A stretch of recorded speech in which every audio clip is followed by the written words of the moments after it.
तो मैं कह रहा हूँ कि मोदी जी अगर ऐसा ही रहा जी तो आप प्रधानमंत्री क्या प्रधान बनने के लायक नहीं रहे। जो रोजगार की बात करेगा, युवाओं की बात करेगा, किसान की बात करेगा, रसोई की बात करेगा, वही सत्ता में आएगा। मोदी जी से बात करो, प्रधानमंत्री से, वो कहते हैं पकौड़े तल के खाओ। अब ये बताओ, जब पकौड़े तलने के लिए पैसे नहीं है, 200 रुपए किलो तेल हो जाएगा तो पकौड़े कैसे तलेंगे वहाँ?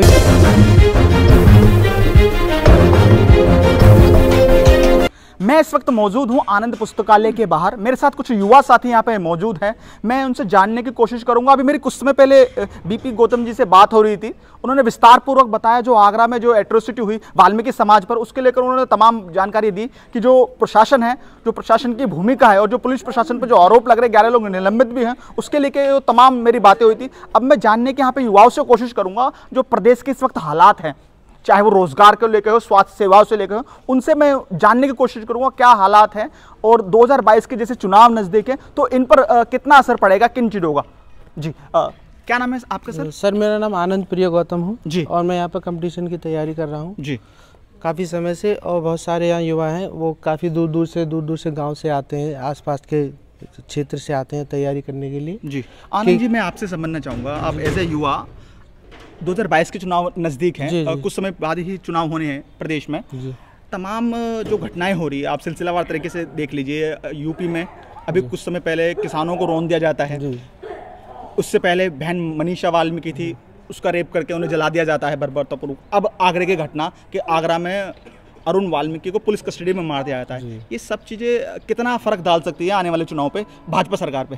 जी, जो आने वाले चुनाव में 2022 में होने वाले हैं जी, उस पर ये सारे जितने प्रकरण हो रहे हैं, बलात्कार है, बेरोजगारी है, ठीक है, और युवा सबसे ज़्यादा परेशान है बेरोजगार। बिल्कुल, क्योंकि उनको रोजगार नहीं मिल रहा है। जी, मोदी जी से बात करो, प्रधानमंत्री से, वो कहते हैं पकौड़े तल के खाओ। जी, अब पकौड़े तले कैसे? 200 रुपये किलो जो तेल है वो कहीं पहले 50 रुपये, 60 रुपये से या 100 रुपये से कभी ऊपर नहीं गया लेकिन इस गवर्नमेंट में दुगनी कीमत हो गई है। पेट्रोल है, डीजल है, GDP देखेंगे तो -23 चला गया हमारा कोरोना पीरियड में, ठीक है। अब ये बताओ, जब पकौड़े तलने के लिए पैसे नहीं है, जी, रोजगार, जब 200 रुपये किलो तेल हो जाएगा तो पकौड़े कैसे तलेंगे? वहाँ भी रोजगार नहीं है जी।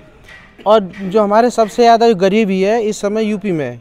बिल्कुल, पूरे प्रदेश में की बात कर, पूरे भारत की बात करें जी, तो पकौड़े भी नहीं तल सकते। और बेरोजगारी तो इतनी है कि अगर कोई भी एग्जाम होता है तो एग्जाम होने के बाद पहले आउट हो जाता है। जी, आउट होने का मतलब है उसमें 1-2 साल गए।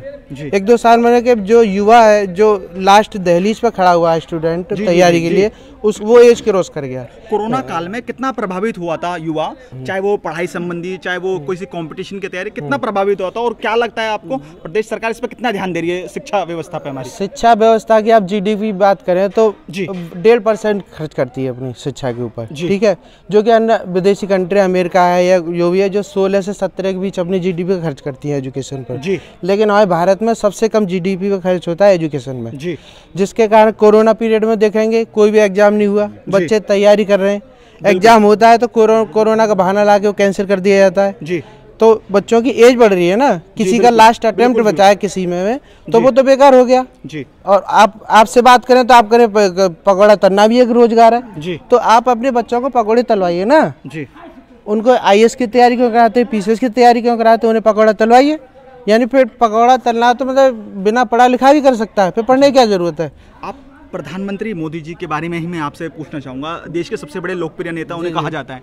अभी कुछ समय पहले वो अमेरिका में जाते हैं, वहाँ से जैसे ही वो वापस आते हैं तो वो एक दौरा करते हैं, वो कार्यक्रमों में सम्मिलित होते हैं। लेकिन जो 11 महीने से किसान बैठा हुआ है धरने पर, जो अपने मांगों को लेकर, उनकी बात नहीं सुनी जाती, तो क्या लगता है कितना असर पड़ता है इन चीज़ों से? देखो, सबसे बड़ी बात तो ये सरकार, इस देश को सरकार नहीं चला रही है जी। ये मल्टी लेवल कंपनी बन चुकी है, जिसे अडानी और अंबानी, ये 2 ही लोग चला रहे हैं जी, ठीक है। जो अडानी कहेंगे वो मोदी जी करेंगे जी, जो अंबानी जी कहेंगे वो मोदी जी करेंगे जी। जो किसानों का MSP जो रेट है जी, सरकार उसकी गारंटी नहीं ले रही कि हम देंगे उसे, बिल्कुल, ठीक है। किसान पूरे 1 साल से वहाँ बॉर्डर पे, सिंधु बॉर्डर पे बैठे हुए हैं जी, उनकी तरफ आपका बिल्कुल भी ध्यान नहीं है जी, ठीक है। अडानी जी कहते हैं यहाँ आना है तो आप मीटिंग फौरन जाते हैं, बिल्कुल, ठीक है। आपने ऐसा कोई सा देश नहीं छोड़ा जिसका आपने दौरा नहीं किया जी। एक देश का दौरा करने में 20-30 करोड़ रुपए खर्च होते हैं जी। अगर यही पैसा आप किसानों को दें, रोजगार को दो जिन पर रोटी नहीं है, या फिर जो बेरोजगार हैं उनकी शिक्षा में लगाएं, एजुकेशन में लगाएं, ठीक है, अस्पताल खोलें। ऑक्सीजन की कमी रही थी पूरी कोरोना पीरियड में, जिससे कई असहाय लोग मरे थे जिनके पास पैसा नहीं था। अगर ये शिक्षा के प्रति या फिर स्वास्थ्य के प्रति ऐसा इंफ्रास्ट्रक्चर खड़े करते तो शायद ये नौबत ना आती जी। ठीक है। और अब बात आई सरकार इलेक्शन की, तो 2024 में प्रधानमंत्री का इलेक्शन है जी, लोकसभा के चुनाव जी। तो मैं कह रहा हूँ कि मोदी जी अगर ऐसा ही रहा जी तो आप प्रधानमंत्री क्या प्रधान बनने के लायक नहीं रहेंगे जी। ठीक है। पर मोदी जी तो कहते हुए सुनते हैं, हम लोग जैसे मन की बात मैंने उनकी सुनी थी, बड़े ध्यानपूर्वक वो उसका कार्यक्रम का आयोजन करते हैं, वो किस प्रकार की बातें करते हैं मैं आपसे ही जान लेता हूँ। वो कहते हैं कि डिजिटल भारत है और पढ़ाई तो घर बैठ के भी हो सकती है।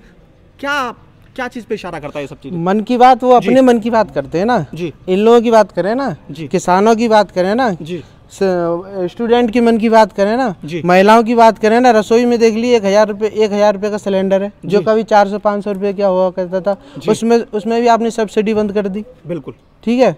तो जो महंगाई बढ़ती जा रही है, पेट्रोल का 100 रुपये पार हो गया, उन्होंने सब विकास कर दिया, पेट्रोल डीजल इक्वल कर दिए जी, सबका साथ सबका विकास हो गया जी। हाँ, तो इस प्रकार से अगर रहा तो सरकार तो मुश्किल आना इस बार 2024। क्या लगता है अब का युवा जो रोजगार की तरफ देखता है, स्वास्थ्य सेवाएं बेहतर होने को अपेक्षा करता है, क्या लगता है 2022 में कौन आ सकता है आपके हिसाब से?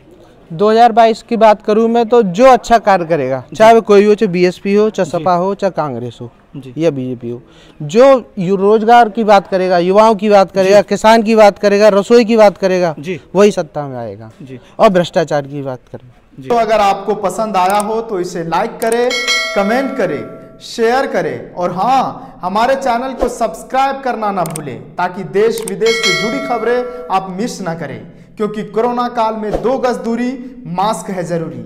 नमस्कार।